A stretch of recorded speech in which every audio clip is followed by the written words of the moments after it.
Sabi ko sa kanya, sige Mike, I'll be fine. I'll be fine. Asawa ni Mike Enriquez na si Baby Enriquez, ikinwento ang last moment ng batikang broadcaster na si Mike, habang nasa hospital.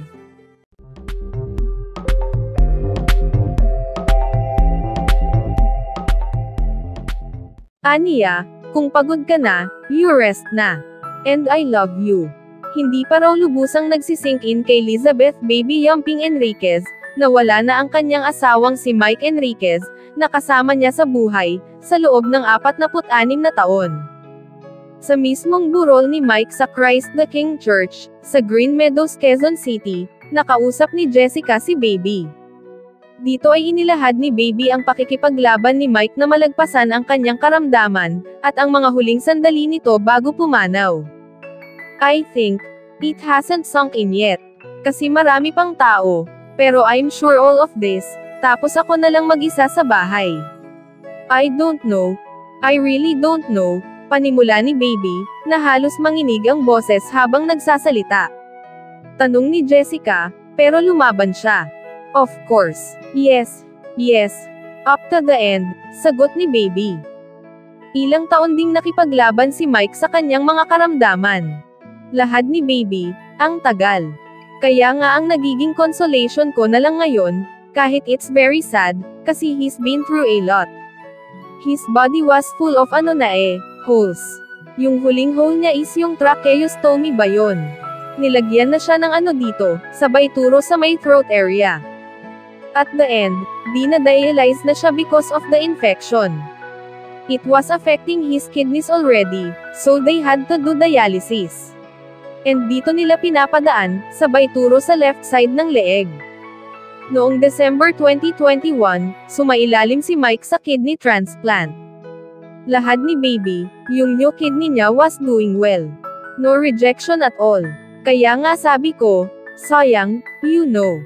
Pero nagkaroon muli ng infection ang kanyang operasyon, dahil daw sa pneumonia. Dagdag pa niya, because nga, yun palang kidney transplant, they give you anti-rejection medicine. And that anti-rejection medicine lowers your immune system. So, kaya nahirapan ang mga doctors to arrest the infection because of that. Noong August 29, ilang sandali bago pumanaw si Mike, sumailalim muli ito sa routine dialysis. Pero tila sumuko na si Mike dahil bigla na lamang bumaba ang blood pressure nito at tumigil na sa pagtibok ang kanyang puso.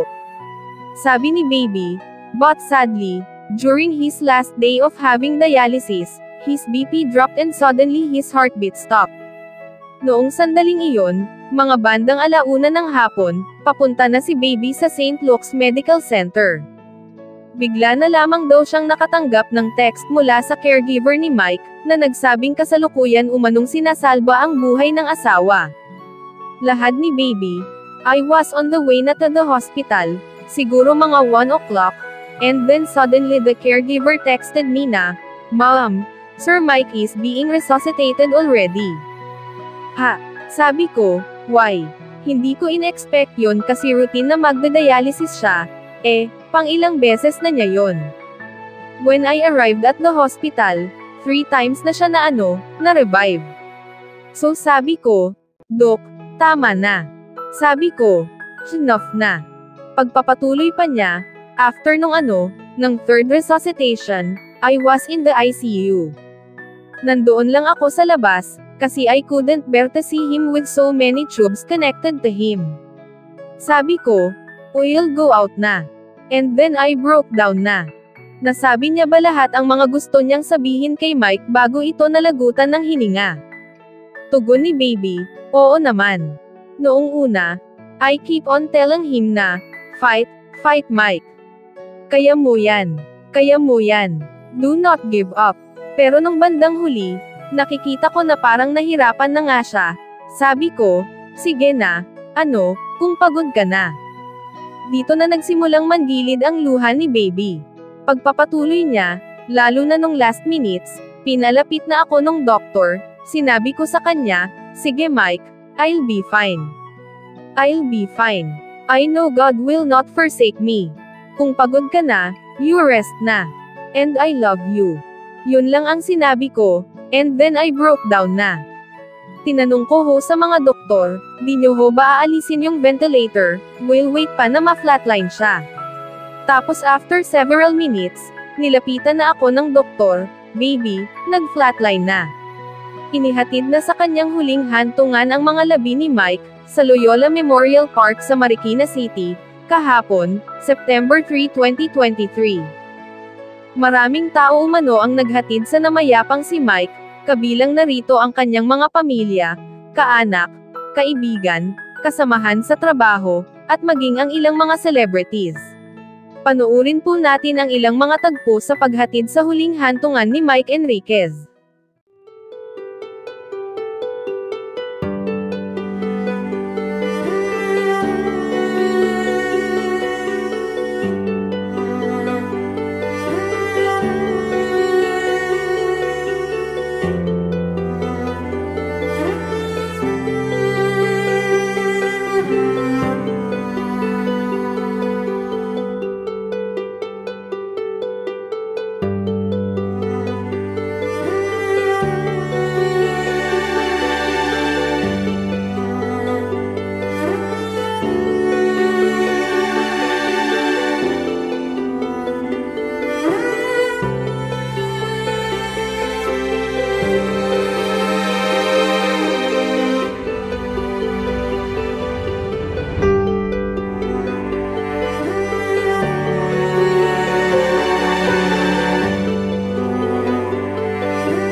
Para sa iba pang maiinit na celebrity news, ay mag-comment lamang po sa video na ito, mag-like at mag-share, at huwag po nating kalimutang mag-subscribe at i-click ang bell button, para maging una sa mga balita. Maraming salamat sa inyong panonood.